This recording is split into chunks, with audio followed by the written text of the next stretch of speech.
விலை இரண்டும் எப்போதுமே இரு துருவங்கள். அந்த இரு துருவங்களையும் இணைப்பதுதான் ஃபன் ஸ்டோரி. போன் 9566010006 மற்றும் 9566010007. நம்ம ஆளுங்க தானே நம்மள இவ்ளோ தூரம் சப்போர்ட் பண்ணி கூட்டிட்டு வந்தாங்க. அவங்களுக்கு தெரியாதா அவங்களோட பெஸ்ட் ஹாலிடேஸ் நம்ம கூட தான்னு. GT Holidays, South India's #1 travel brand. Touring talkies ரசிகர்களுக்கு வணக்கம். வாங்க லென்ஸ் நிகழ்ச்சிக்கு போகலாம்.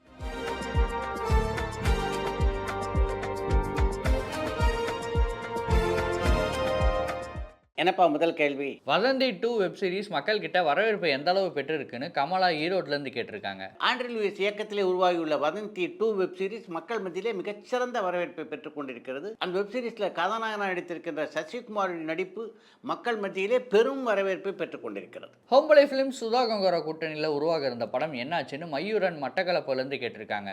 ஹோம்பலை பிலிம்ஸ் நிறுவனத்தினுடைய தயாரிப்பில் சுதா கொங்காரா இயக்க இருந்த அந்த திரைப்படத்தினுடைய படப்பிடிப்பு தாமதமாவதற்கு பராசக்தி திரைப்படத்தினுடைய தோல்வி கூட ஒரு காரணமாக இருக்கலாம் அப்படின்னு நினைக்கிறேன். அன்னபூர்ணா ஸ்டுடியோஸுடைய வரலாறு சொல்ல முடியுமான்னு மட்டிஷான் ஸ்ரீலங்காலேருந்து கேட்டிருக்காங்க. எல்லா திரைப்படத்தினுடைய படப்பிடிப்புகளுக்கும் சென்னையை சார்ந்த ஸ்டூடியோக்குள்ளேயே நம்ப வேண்டிய ஒரு சூழ்நிலை இருந்ததுனால ஆந்திராவில் நாம் ஏன் சொந்தமாக ஒரு ஸ்டூடியோ கட்டக்கூடாது அப்படின்னு நாகேஸ்வரா நினைத்தால் அதன் காரணமாக உருவானது தான் அன்னபூர்ணா ஸ்டூடியோஸ். இன்றைக்கு ஹைதராபாத்தில் தொடர்ந்து படப்பிடிப்பு நடைபெற்று கொண்டிருக்கின்ற ஒரு மாபெரும் ஸ்டூடியோவாக அன்னபூர்ணா ஸ்டூடியோ இருக்கிறது. பிரதீப் ரங்கநாதனுடைய அடுத்த படத்தை சன் பிக்சர்ஸ் தயாரிக்குமான்னு பரமன் வேலூர்லேருந்து கேட்டிருக்காங்க. எதனால் இப்படி ஒரு கேள்வி நீங்கள் கேட்டிருக்கீங்க அப்படின்னு எனக்கு புரியல. பிரதீப் ரங்கநாதனுடைய படத்தை சன் பிக்சர்ஸ் தயாரிக்கிறதுனால அந்த படத்தில் என்ன மாறுதல் நடக்கும் அப்படின்னு நினைக்கிறீங்க? இப்போவும் பார்த்தீங்கன்னா பிரதீப் ரங்கநாதனுடைய படங்களை பல நல்ல நல்ல நிறுவனங்கள் தயாரிச்சுட்டு தான் இருக்குது. காந்திமதி அம்மா கடைசியாக நடித்த படம் எதுன்னு சந்தனகுமார் சென்னையிலேருந்து கேட்டிருக்காங்க. ஹரியனுடைய இயக்கத்திலே சரத்குமார் நடித்த ஐயா திரைப்படம் தான் காந்திமதி அம்மா நடித்த கடைசி திரைப்படமாக அமைந்தது. அதுக்கு பின்னால் திரைப்படங்கள் நடிக்கலைன்னாலும் தொலைக்காட்சி தொடர்கள் அவங்க நடித்தாங்க.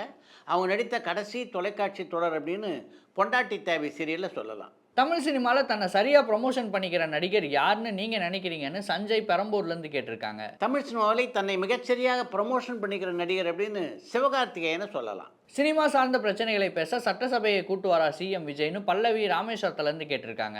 தமிழ்நாட்டு மக்களுடைய பிரச்சனைகளை எல்லாம் ஒப்பிடும்போது தமிழ் சினிமா உலகத்தினுடைய பிரச்சனை அப்படின்றது 1% கூட இருக்காது. அதனால் சட்டசபையை கூட்டி அதை விவாதிக்க வேண்டிய அவசியம் இல்லை. தயாரிப்பாளர்கள், தொழில்நுட்ப கலைஞர்கள் எல்லாம் சேர்த்து நம்முடைய முதல்வர் ஒரு மீட்டிங் நடத்தினாவே அந்த பிரச்சனைகள் எல்லாம் தீர்த்து விடலாம். தமிழ் சினிமாவில் ஃபர்ஸ்ட் டைம் சக்ஸஸ் மீட் எந்த படத்துக்காக கொண்டாடப்பட்டதுன்னு சரவணன் காஞ்சிபுரம்லேருந்து கேட்டிருக்காங்க.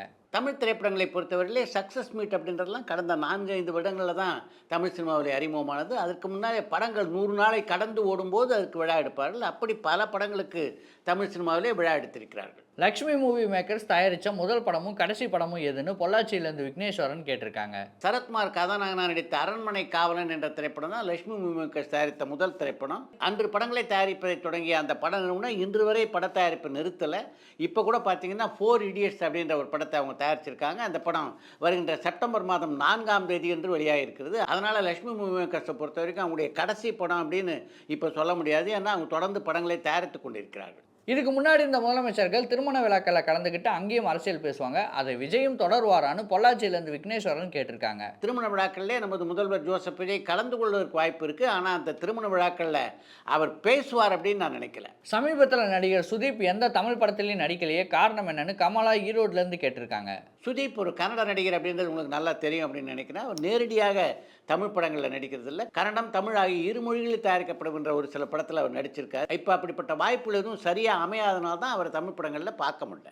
ராஜன் வகைரா படத்துடைய ஃபுட்டேஜ் ஆல்ரெடி 1 மணி நேரம் இருக்குன்னு சந்தோஷ் நாராயணன் ஒரு இன்டர்வியூவில் சொல்லியிருக்காரு. அப்படி இருந்தும் அந்த படத்தை எடுக்க எதனால் வெற்றிமாறன் இவ்வளோ காலம் எடுத்துக்கிறாருன்னு பல்லவி ராமேஸ்வரத்துலேருந்து கேட்டிருக்காங்க. ஒரு திரைப்படம் என்பது 1 மணி நேரம் எடுத்தால் போதும் அப்படின்னு நினைக்கிறீங்களா? ஒரு திரைப்படம் அப்படின்றது சாதாரணமாக குறைந்தது 2.5 மணி நேரம் இருக்கணும். 1 மணி நேர திரைப்படத்தை கடந்த 3 மாதத்தில் எடுத்திருக்காருன்னா அடுத்த 1.5 மணி நேரம் படத்தை எடுக்கிறதுக்கு எவ்வளோ நாள் ஆகும் அப்படின்னு நீங்களே யூகிச்சு. பாரஞ்சித்துடைய படத்துக்கு இளையராஜா இசையமைக்க வாய்ப்பு இருக்கான்னு பல்லவி ராமேஸ்வரத்துலேருந்து கேட்டிருக்காங்க. ரஞ்சித் படத்துக்கு இசைஞானி இளையராஜா இசையமைப்பதற்கான வாய்ப்புகள் நிறைய இருக்கின்றன. லோகேஷ் கனகராஜ் எதனால் அவருடைய குடும்பத்தாரை இன்னுமே வெளி உலகத்துக்கு காட்டாமல் இருக்காருன்னு திருவண்ணாமலையிலேருந்து சங்கீதா கேட்டிருக்காங்க. என்னுடைய குடும்பத்தினரை வெளி உலகத்துக்கு ஏன் காட்ட வேண்டும் அப்படின்னு லோகேஷ் கனகராஜ் ஒரு கேள்வி கேட்டார்னா அதுக்கு உங்ககிட்டயோ எங்கிட்டயோ பதில் இருக்கா? பாபா படத்துடைய நஷ்டத்துக்கு ரஜினி தயாரிப்பாளருக்கு உதவுன மாதிரி ஜனநாயகன் பட நஷ்டத்துக்கு விஜய் தயாரிப்பாளருக்கு உதவுவாரான்னு மத்திசான் ஸ்ரீலங்காலேருந்து கேட்டிருக்காங்க. ஜனநாயகன் திரைப்படத்திலே தங்களுக்கு நஷ்டம் ஏற்பட்டதாக அந்த படத்தினுடைய தயாரிப்பாளர் சொன்னார் என்றால் நிச்சயமாக விஜய் அவருக்கு உதவுவார். ராமாயணத்தா ராவணனுடைய பாயிண்ட் ஆஃப் வியூலேருந்து எடுக்கப்பட்ட ராவணன் படம் எதனால் சரியாக போகலைன்னு திருச்சியிலேருந்து அருண் கேட்டிருக்காங்க. ராமாயணத்தில் யார் கதாநாயகன்?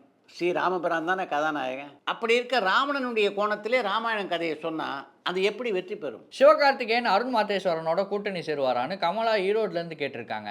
இப்போ பார்த்தீங்கன்னா சிவகார்த்திகேயன் நடிக்கின்ற படங்களுடைய ஜானர் வேறாகவும் அருண் மாதேஸ்வரன் இயக்குகின்ற படங்களுடைய ஜானர் வேறாகவும் இருக்குது. அதனால் இப்போதைக்கு அவர் 2 பேரும் சேர்வதற்கான வாய்ப்பு கொஞ்சம் குறைவு. அமிதாப் பச்சன் எஸ் ஜே சூர்யாவோட படம் எதனால் கைவிடப்பட்டதுன்னு அமரன் திருப்பத்தூர்லேருந்து கேட்டிருக்காங்க. அமிதாப் பச்சனோடு எஸ் ஜே சூர்யா நடித்த அந்த படத்துடைய படப்பிடிப்பை அவங்களால தொடர முடியலன்னா அதுக்கு முக்கியமான காரணம் பொருளாதார பிரச்சனைகள் தான். ஹெச் வினோத்துடைய பார்வை இப்போ எந்த நடிகர் பக்கம் இருக்குன்னு அஜய் ஒசூர்லேருந்து கேட்டிருக்காங்க. அடுத்து ட்ரீம் வாரியர் நிறுவனத்துக்காக தான் ஒரு படத்தை இயக்க ஒப்பந்தமாயிருக்கார் ஹெச் வினோத். அநேகமாக அந்த படத்தில் சூர்யா கதாநாயகனாக நடிப்பார் அப்படின்னு நினைக்கிறேன். அதுக்கு முன்னாடி ஹெச் வினோத் சூர்யாவுக்கு ஒரு நல்ல கதையை சொல்லணும், அந்த கதை அவருக்கு பிடிச்சிருக்கணும். அதுக்கு பின்னால் தான் அந்த படப்பிடிப்பு தொடங்குவதற்கு வாய்ப்பு இருக்குது. நயன்தாராவுடைய ராக்காயி படம் கைவிடப்பட்டதான்னு அஜய் ஒசூர்லேருந்து கேட்டிருக்காங்க. இப்போதைக்கு அப்படித்தான் எடுத்துக்கணும் அப்படின்னு நினைக்கிறேன். நல்ல கதையம்சம் இருந்த இருமுகன் படம் எதனால் விக்ரமுக்கு ஒரு நல்ல படமாக அமையலைன்னு ராஜன் பெரம்பூர்லேருந்து கேட்டிருக்காங்க. நீங்கள் குறிப்பிட்டிருப்பதை போல நல்ல கதையம்சம் இருப்பதாக இருமுகன் படத்தை எல்லா ரசிகர்களும் நினச்சிருந்தாங்கன்னா அந்த படம் நிச்சயமாக வெற்றி பெறும். நீங்கள் குறிப்பிட்டிருக்கின்ற அதே கருத்து எல்லா ரசிகர்களையும் இல்லாத காரணத்தினால்தான் அந்த படம் பெரிய வெற்றியை அடையலை. இனி கார்த்திக் நாராயண் படம் இயக்கவே வாய்ப்பு இல்லையான்னு பரமன் வேலூர்லேருந்து கேட்டிருக்காங்க. கார்த்திக் நரேன் இனி இயக்க வாய்ப்பே இல்லை அப்படின்னு சொல்ல முடியாது. சரியான ஒரு தயாரிப்பாளர் அமைஞ்சால் எந்த நேரத்திலும் கார்த்திக் மீண்டும் இயக்கத்துக்குள்ளே வரலாம். மமிதா பைஜு நடிக்கிற எல்லா தமிழ் படங்களும் ஹிட் ஆகுது. இதனால் தமிழில் நடிக்க அடுத்து அதிக சம்பளம் அவர் கேட்பாரான்னு கமலா ஈரோட்லேருந்து கேட்டிருக்காங்க. மமிதா பைஜுவை பொறுத்த வரைக்கும் அவங்க ஒரு திறமையான நடிகை மட்டும் இல்லை, ஒரு புத்திசாலியான நடிகையும் கூட. அதனால் அவங்களுடைய படங்களுடைய வெற்றிக்கேற்ப தங்களுடைய சம்பளத்தை எப்படி ஒசத்திக்கணும் அப்படின்றது அவங்களுக்கு ரொம்ப நல்லா தெரியும்.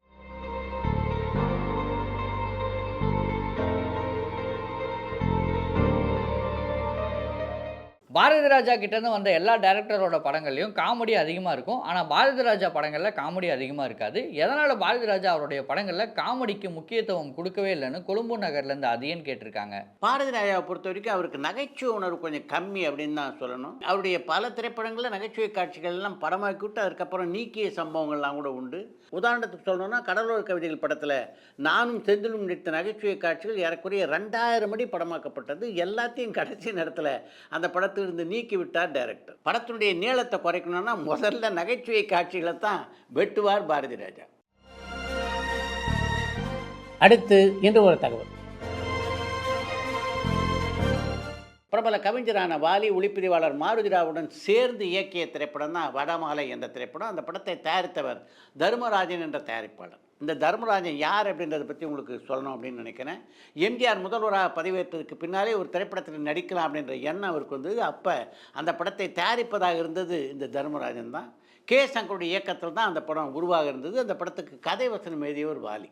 ஒரு சில காரணங்களால் அந்த படத்துடைய படப்பிடிப்பை எம்ஜிஆரால் தொடர முடியல. அப்படிப்பட்ட நிலையில் தான் அவருடைய தயாரிப்பிலே வடமாலை என்ற படத்தை இயக்கினார் கவிஞர் வாலி. வடமாலை திரைப்படம் ஒரு சில விமர்சகருடைய பாராட்டை பெற்றது. தமிழக அரசும் அந்த படத்தை பாராட்டி விருதும் வழங்கியது. ஆனாலும் அந்த படம் கமர்ஷியலாக வெற்றி படமாக அமைந்ததா என்றால் இல்லை. அந்த படத்தினுடைய வசூல் சரியாக அமையவில்லை என்பதிலும் அந்த படத்தினால தர்மராஜுக்கு நட்டம் ஏற்பட்டது அப்படின்றது எனக்கு வருத்தம் தான். அப்படின்னாலும் அந்த படம் உருவான போது நடந்த சில சம்பவங்கள் என் மனதுக்கு மிகுந்த மகிழ்ச்சி அளித்தன என்று ஒரு பத்திரிகை பேட்டியிலே பதிவு செய்திருக்கிறார் கவிஞர் வாலி. அந்த படத்தில் நான் மிகுந்த மகிழ்ச்சி அடைந்த ஒரு சில விஷயங்களில் குறிப்பிட்டு சொல்ல வேண்டிய ஒரு விஷயம்னா அந்த படத்தினுடைய எடிட்டிங். அந்த படத்தினுடைய எடிட்டிங் பொறுப்பை ஏற்றிருந்தவர் ஒரு மாபெரும் இயக்குனர். எம்ஜிஆர், சிவாஜி உட்பட தமிழ் சினிமாவின் முக்கியமான கதாநாயகர்கள் பலரை இயக்குகின்ற வாய்ப்பினை பெற்றவர்.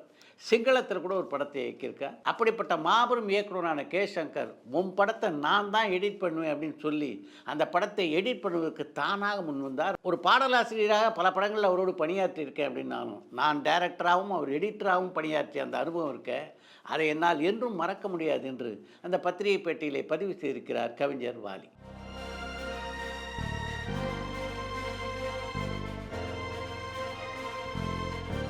இத்துடன் இன்றைய லஞ்ச் நிகழ்ச்சி நிறைவு பெறுகிறது. மீண்டும் அடுத்த லஞ்ச் நிகழ்ச்சியிலே சந்திப்போம்.